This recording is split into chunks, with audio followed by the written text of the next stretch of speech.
वज़ीर आज़म और army chief कौमी सलामती कमेटी इजलास में पहुंच गए, PTI का शिरकत से इनकार। इजलास में शिरकत के लिए पहुंचने वालों में वज़ीर आज़म, आर्मी चीफ, DGI-SI, DGMO मौलाना फजल रहमान, चेयरमैन पीपल्स पार्टी वज़ीर आज़म आज़ाद कश्मीर, वज़ीर ख़जाना, वज़ीर आला KP, गवर्नर पंजाब, वज़ीर दिफा और दीगर शामिल। कौमी सलामती कमेटी का इजलास स्पीकर अयाज सादी की ज़ेर सदारत हुआ। इजलास इन कैमरा हो रहा है, जिसमें सिक्योरिटी सूरत हाल पर ब्रीफिंग दी जाएगी। इजलास में अस्करी क़यादत पार्लिमानी कमेटी को मुल्क की मौजूदा सिक्योरिटी सूरत हाल से आगाह करेगी। इजलास में पार्लिमान में मौजूद तमाम सियासी जमातों के पार्लिमानी लीडरान और इनके नामजद करदा नुमाइंदगान शिरकत कर रहे हैं। वाज़ेह है कि वज़ीर आज़म शहबाज शरीफ की एडवाइस पर स्पीकर कौमी असम्बली अयाज सादी कौमी सलामती की पार्लिमानी कमेटी का इजलास तलब किया था। Army chief general Asim Munir ने कमांडर नेशनल गार्ड बहरीन की मुलाकात, इलाकाई सिक्योरिटी सूरत हाल पर तबादला ख्याल। Army chief general Asim Munir से बहरीन के commander national guard general Sheikh Mohammad bin Isa bin Salman Al Khalifa ने मुलाकात की, जिसमें बाहमी दिलचस्पी के अमूर और इलाकाई सिक्योरिटी की सूरत हाल पर तबादला ख्याल किया।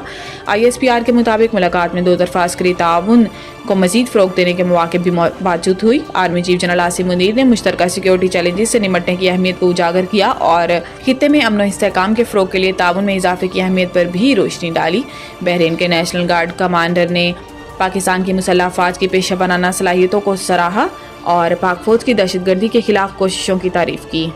IMF ने पाकिस्तान से पॉलिसी यादाश्त का मुसवदा शेयर कर दिया। IMF ने तामीराती और रियल स्टेट सेक्टर के लिए कुछ रिलीफ फराहम करने पर आमदगी ज़ाहिर की है, लेकिन ये वाज़ेह नहीं है कि ये मराद रिलीफ फौरी तौर पर दी जाएंगी या माली साल 2025-26 के आइंदा बजट में शामिल की जाएंगी। पाकिस्तान और IMF के दरमियान गुज़िश्ता हफ्ते जुम्मा के रोज़ मुज़ाकरात ख़त्म हो गए थे, लेकिन अमले की सतह पर मुआहिदा नहीं हो सका, जो कि $1 अरब की केस जारी करवाने के लिए IMF के एग्जीक्यूटिव बोर्ड को इस्लामाबाद की तरफ से बाज़ाब्ता दरख्वास्त पेश करने से पहले ज़रूरी है। IMF ने MEFP का मुसवदा शेयर किया, जिसमें मालियाती नज़्म व ज़ब्त को यकीनी बनाने के लिए सख्त शराइत शामिल हैं।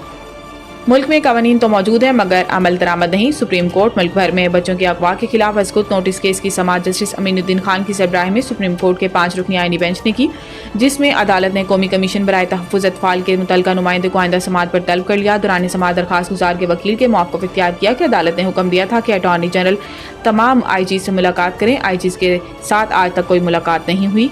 Additional attorney general Aamir Rahman ने कहा कि IGs के साथ अटॉर्नी जनरल की मुलाकात हुई थी, जिस पर वकील ने कहा कि बच्चों के तहफ़्फ़ुज़ के लिए इदारे तो कायम है, लेकिन काम नहीं हो रहा।